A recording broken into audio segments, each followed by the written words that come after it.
The land of the pharaohs, born from the Nile's fertile banks, has fascinated us for millennia. Ancient Egypt dazzles with its pyramids, treasures, and mysterious hieroglyphs, but beneath the surface lies a world of beliefs and rituals that can seem deeply strange. Today, we'll peel back the layers of sand and time to reveal the daily realities and customs that shape this civilization. From magical amulets to elaborate preparations for death, the Egyptians lived in a world where the line between the natural and supernatural was thin. We'll explore 15 customs, each a thread in the tapestry of ancient Egyptian life, revealing a side that is as fascinating as it is, at times, deeply unsettling. Let's begin our journey into the shadows of the Nile. For Egyptians, death was a transition, not an end. The body had to be preserved for the soul's journey. Mummification began with the removal of internal organs, the brain pulled out through the nose, the stomach, lungs, liver, and intestines placed in canopic jars. The heart, believed to house intelligence and emotion, stayed in the body for the final judgment. The body was packed in natron salt for 40 days, then washed with oils and wrapped in linen, with protective amulets and spells placed between the layers. Finally, the mummy was sealed in nested coffins and entombed, a ritual not seen as morbid, but as a beautiful act ensuring eternal life. This elaborate process was reserved for the elite, a testament to their belief in life after death. Mummification was a complex dance with mortality.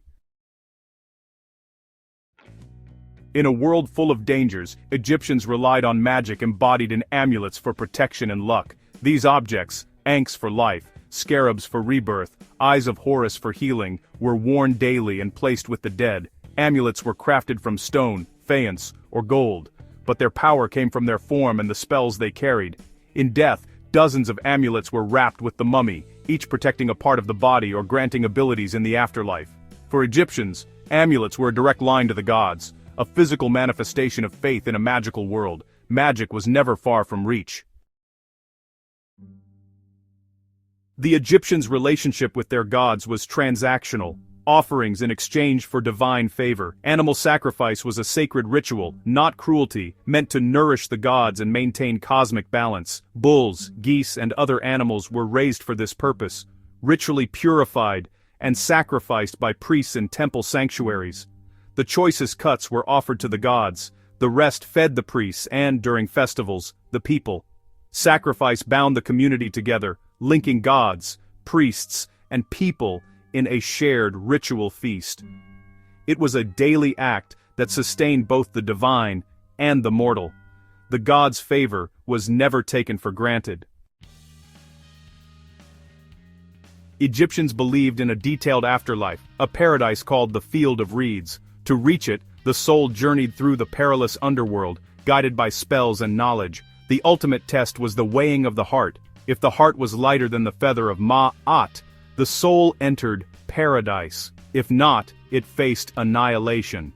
This belief shaped moral behavior. Every action had eternal consequences.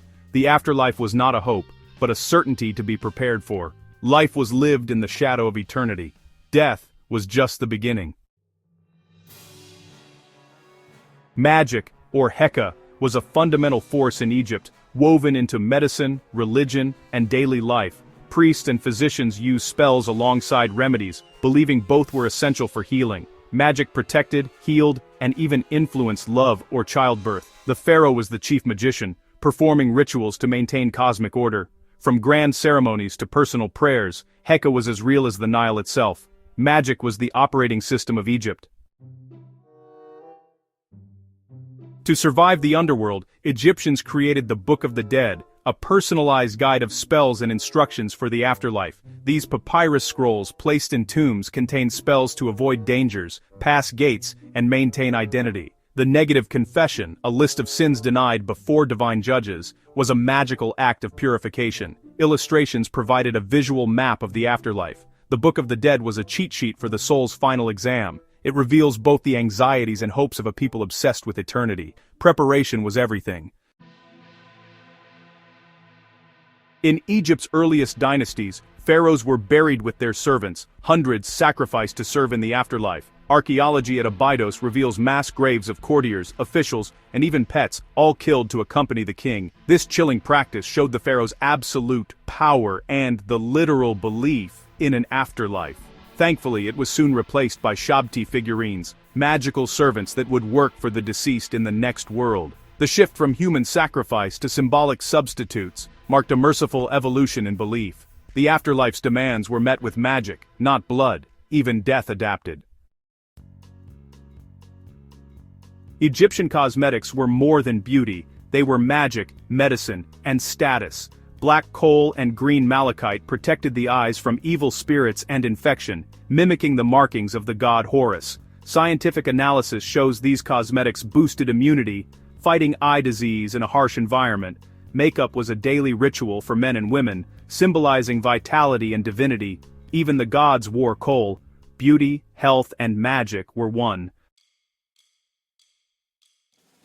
The pyramids, Egypt's greatest wonders, were built by skilled laborers, not slaves, in a feat of organization and engineering. Workers lived in purpose-built cities, receiving medical care and rations, but their lives were brutally hard. Millions of stone blocks were quarried, transported, and lifted with ingenious methods still debated today. The pyramids were tombs, but also monuments to the pharaoh's power and the belief in eternal life. Generations toiled for one man's afterlife, a staggering devotion of resources. The cost was immense, but the legacy endures. The pyramids are monuments to faith and ambition. Egypt's pantheon was vast, over 2,000 gods and goddesses, each with unique roles and animal forms. Ra sailed the sun, Osiris ruled the dead, Isis worked magic, and Horus protected the king. Gods appeared as human-animal hybrids, jackal-headed Anubis, crocodile-headed Sobek, embodying divine traits. Myths were filled with conflict and drama, reflecting the struggle between order and chaos. The gods' relationships were fluid, their stories complex. Divine presence shaped every aspect of life. The gods were everywhere, demanding worship and understanding. Hieroglyphics, Egypt's sacred script, were more than writing. They were magic, believed to give reality to what they described. Scribes, highly trained and respected, wielded this power. Dangerous hieroglyphs, like snakes, were sometimes mutilated to prevent them from coming to life in tombs. Names inscribed on monuments ensured immortality. Erasing a name condemned a soul to oblivion. Writing could create, protect, or destroy. The pen was as mighty as any spell. Words shaped reality. Priests were Egypt's power brokers, intermediaries between people and gods, guardians of ritual and knowledge. Only the purest could enter temple sanctuaries, performing daily rituals to awaken and feed the gods. Their duties were believed to hold the cosmos together. Failure risked chaos. Temples were economic engines, priests administrators and scholars. Lector priests mastered sacred texts, physician priests blended medicine and magic. The priesthood was a formidable institution, fusing religion, politics, and intellect. They were the keepers of cosmic order. Egyptians sought the gods' will through divination, dream interpretation, scrying, and oracles. Dreams were messages from gods or the dead, interpreted by temple specialists. Scrying used reflective surfaces and child mediums to glimpse the divine. During festivals, gods answered questions through the movement of their statues. Divination offered reassurance and guidance in an uncertain world. The future was never left to chance. The gods' answers shaped decisions great and small. The power of words had a dark side. Curses to protect tombs or harm enemies. Tomb curses threatened disease or death to robbers, invoking gods like Osiris or Anubis. Execration rituals involved smashing inscribed figurines to destroy foes by magic. The fear of supernatural vengeance was real and pervasive. Curses were a logical extension of belief in Heka. Even the dead could strike back. The Nile was Egypt's lifeblood, a god in itself, bringing fertility and abundance. Its annual flood shaped the calendar, economy, and religion. The river's dangers, especially crocodiles, inspired worship of Sobek and the mummification of sacred animals. The Nile divided the land of the living, east, from the land of the dead, west. Funerals crossed its waters, echoing the sun's journey. The river was a boundary between worlds, a source of blessing and dread. Life and death flowed together in its current. The Nile was the eternal thread. Our journey through ancient Egypt reveals a world both alien and familiar. Their customs, mummification, magic, sacrifice, reflect deep hopes and fears we still share. The pyramids and rituals endure as testaments to a society's quest for meaning and immortality. These practices shaped a civilization that still fascinates and challenges us. The sands of Egypt hold endless secrets, waiting to be discovered. Thank you for joining this exploration. There's always more to uncover.